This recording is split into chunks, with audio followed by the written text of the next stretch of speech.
Diagnosis: anorexia and body dysmorphia. Anorexic who? Me? Experiencing anorexia and body dysmorphia. In order to be able to speak about this topic, I will need to bring you back to childhood and my early life. So come with me. My mother said to me once that I was so skinny and long that some people were scared to carry me because they always thought that I was going to sleep through their arms. From there on, I started growing and developing so rapidly that my pediatrician used to tell my mom that only at 6 or 7 months old, I was already too big for my age. As I grew older, I basically became the biggest kid in both sides of the family. And most of the time, I was always the biggest kid in the classroom, all the way from elementary school to high school. My mother used to be very concerned about this, and she would take me to doctors to try to find out why I would gain so much weight so rapidly, even if my food intake was controlled and I was being active. Doctors will always tell her that I was just eating too much, and my mom would argue back that that was not the case because she had everything controlled.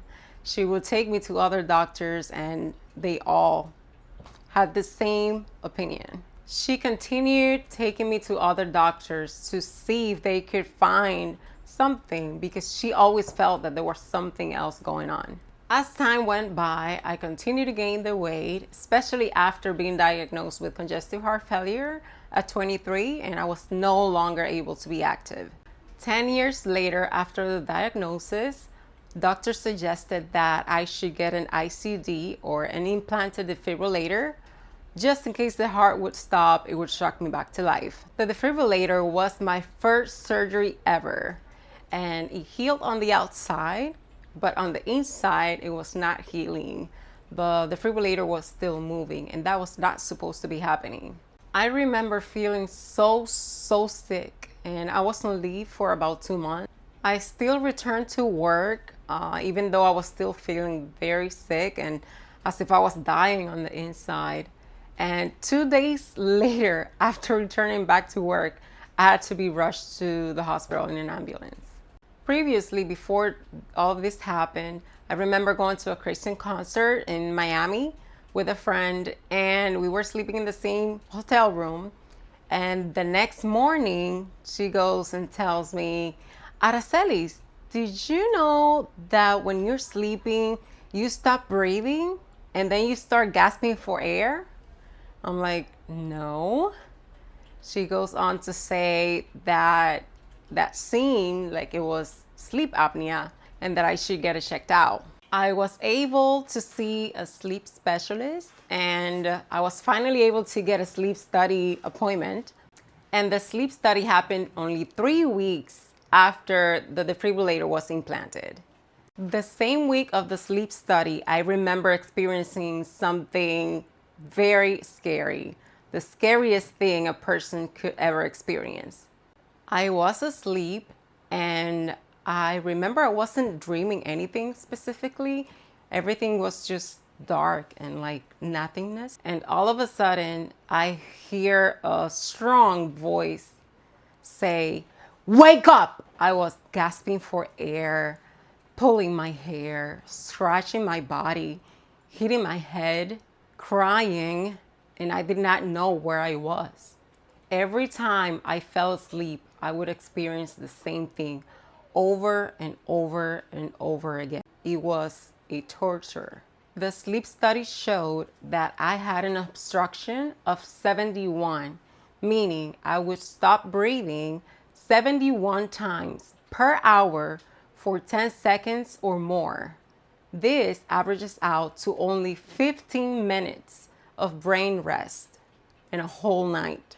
When I was filling out the documents for the sleep study, I noticed that most of the symptoms listed on those documents were the same symptoms I used to have when I was a child and I couldn't sleep.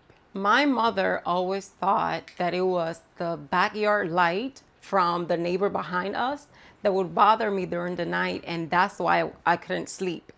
And she would ask the neighbor to please turn off the lights so that I could sleep. But the problem always continued. That did not serve the problem. As a child, I would wake up in the middle of the night several times.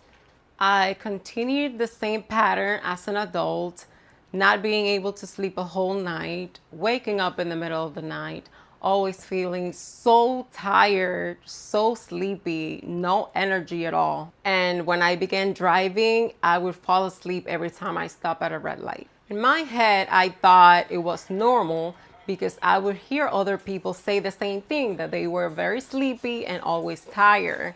And so I would think that was normal. It wasn't until that first surgery happened that opened the doorway for us to discover the one thing that never allowed me to lose weight, not even as a child or an adult. Despite of me doing extreme things that normal people wouldn't do to lose the weight. I never in my life suffered from anything. I never had to heal from anything until that first surgery happened for the implanted defibrillator. Everything was arranged for me to receive a CPAP machine and be able to sleep. I get the machine, fought with it, put it on wrong, finally put it on right, and went to sleep. The next morning, I woke up in heaven.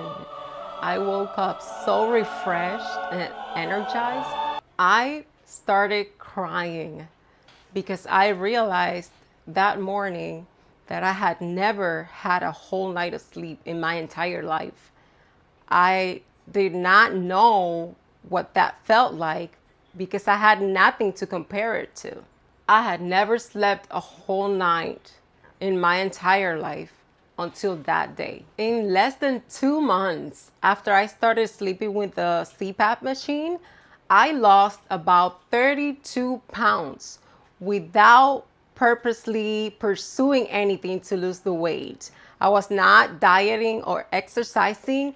I was just sleeping for the first time in my life.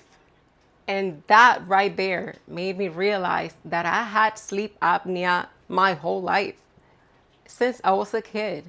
Remember I mentioned my mom used to take me to many doctors because she thought there was something wrong? Well, voila.